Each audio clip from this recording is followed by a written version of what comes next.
शादी से पहले दिहनी सब का देखाई, बताई अम्मा जी हम केकरा से लजाई।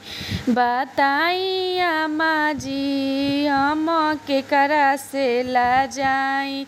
बताई अम्मा जी हम केकरा से लजाई। अरे शादी से पहले दिहनी सब का देखाई, बताई अम्मा जी अब केकरा से लजाई। बताई अम्मा जी अब केकरा से लजाई।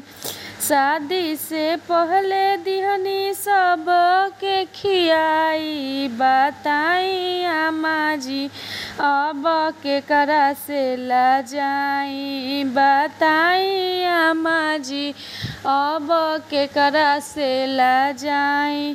शादी से पहले दिहनी सब का खियाई, बताई अम्मा जी अब केकरा से लजाई। बताई अम्मा जी सब केकरा से लजाई।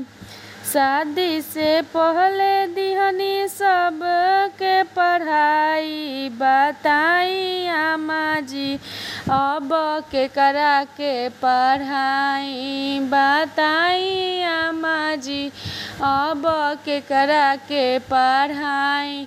रौरा के पढ़ाई रौरा बेटा के पढ़ाई, बताई अम्मा जी अब केकरा के पढ़ाई। बताई अम्मा जी अब केकरा के पढ़ाई।